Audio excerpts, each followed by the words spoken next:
Mga gusto lang po akong i-clarify doon sa mga interviews at mga sagot ng nanay ko po sa mga interviews niya po. Unang-una po yung 70K na incentives po na sinasabi niya from World Championships 2021 po. Unang-una po 2022 po yun. At hindi lang po 70K yung na-receive ko po doon. Alam ko 6 digits po yun. Dahil dalawa po yung nakuha kong medalya. After nun, mga bandang December, umuwi ako sa Pilipinas. Nakikita kami ng mama ko. At hindi niya sa akin sinasabi na na-receive niya na pala yung incentives ko from World Championships. Hindi ko pa po malalaman na na-receive niya na po yung incentives ko kung hindi ko pa po hinanap. Never ko na po na-receive yung incentives ko po na yon. At never ko na rin naman po na hiningi yun sa kanila. Binigay ko na at wala na po yun sa akin. Ang sa akin lang naman, gusto ko malaman kung saan napunta yung incentives ko po na yun. Yung principle po kasi dito wala po sa liit o laki ng amount po na incentives po na ginalaw niya. Kundi po sa pagtago at paggalaw niya nang wala ko pong consent, yung pinapoint ko po sa kanya. At yung about sa red flag daw po si Chloe na sinabi ng mama ko, hinusgahan niya po agad si Chloe sa pananamit at sa pag-akto po niya. Magkaiba po ng kinalakihan. Unang-una, lumaki si Chloe sa Australia at ayun yung nakagisnay niyang culture. At ibang-iba po talaga sa Pilipinas kung paano tayo gumalaw, magsalita o manamit po. At yung about po sa yung mauubos po yung anak ko, nasabi po ng mama ko, unang-una po si Chloe po may sarili po siyang income. Lahat po ng nakikita niyong gamit o yung pag-travel niya kung saan-saan po. Galing po yun sa pinagpaguran niya po. At bakit naman po ako mauubos? Gaya nga po ng sinabi ko, si Chloe po may sarili po siyang income. And lahat po ng bank account ko po nasa mama ko po. At may mga instances po talaga na si Chloe po yung sumasalo sa akin that time po. Bukod sa incentives po, nasa kanya din kasi yung bank account ko sa monthly allowances sa pag-gymnastics ko. And nung nakuha ko na yung bank account ko po na yun, doon ko po nalaman na inuubos niya po yung laman nun. And nasa akin po yung mga bank statement ng withdrawal po na ginagawa niya po. Sabi niya po nagsimula daw yung hindi namin pagkakaintindihan dahil kay Chloe daw po. Opo, totoo po yun. Dahil ever since unang-una pa lang, ayaw niya na kay Chloe kahit hindi niya pa po nakikita or nakikilala in person. And mas nagkalabuan po kami nung naglagay po ako ng boundaries sa relationship ko. Kasi pinaglaban ko po si Chloe dahil gusto ko po siya. Yung about sa training camp na kinikwento niya na si Chloe dapat wala na daw doon, sabi ng former coach ko pagdating nung dalawang magte-training camp doon.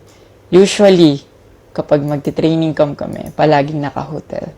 And miscommunicated yon na doon pala sila sa akin na mag-i-stay. Hindi rin totoo na pagpunta nila doon, nung dalawang bata, dapat wala na si Chloe kasi sabay-sabay silang pumunta doon. Actually, nagulat pa yung former coach ko kasi nandun si Chloe. Minelcome naman namin sila talaga. Nag-prepare kami para sa kanila. So, hindi ko alam kung bakit ganun yung mga sinasabi niya. At yung sinasabi niya po na yung dalawang bata po dahil si Chloe andun, yung nakabalandra daw yung puwet po. Bilang nakakatandang kapatid po, bilang boyfriend ni Chloe po, at bilang ate at kuya po, kami po aalagaan po namin sila. Hindi namin po gagawin yung mga iniisip niya na gano'n. Ang dumi niya mag-isip at hindi appropriate yon para sa akin at disrespectful yon actually sa akin and kay Chloe po. Yung sinasabi niya na so dapat wala daw pong outsider or guest po doon sa apartment ko po. Di din po yung totoo kasi wala naman pong naka-indicate or nakalagay sa contract na bawal yung guest or outsider sa loob po ng apartment po. And actually, invited po si Chloe ng former coach ko from Japan nung SEA Games pa lang po sa Vietnam. So, sinabihan kami na invite mo na lang si Chloe sa Japan and doon kayo mag-hangout. Sabi niya pa na feeling niya daw, nilalayo ako ni Chloe sa kanila. Unang-una po yun, months before nun, kasi uuwi ako parang 3 days yun. Sinabihan ko na sila na mag-i-spend time ako kay Chloe. Nagpunta kami sa Baguio. Sinama ko si Chloe. Nag-spend time kami. Nakikipaghalubilo naman po kami. Hindi naman ako nilalayo ni Chloe. Actually, pumunta pa kami sa Pangasinan. Like, po kami doon. Parang meet and greet. Yeah. Tapos after nun, nagpunta tayo ng Baguio.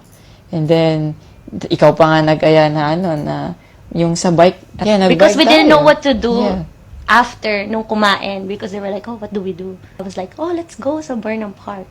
Yeah. So that we can take the little kids to go biking. Yeah. So I'll just attach a screenshot of me saying sorry at that time if they felt left out when we were all hanging out sa Baguio. So you guys can just pause and read. Actually, nagkita po yung mama ko and yung family ni Chloe twice po. And then, yan, nag-usap po sila. In the last resort, my family made a group chat Yeah. na kasama everybody involved because my family wanted to address kung ano yung issues ni mom mo towards me. Yeah, kasi marami na siyang pinapost. Yeah, madami na siyang pinapost. And even though my family knew na madami na siyang pinapost, my family still welcomed them, treated them with respect, and with no judgment na pinaringgan nila yung side ng mom mo, what she had to say about me and our relationship.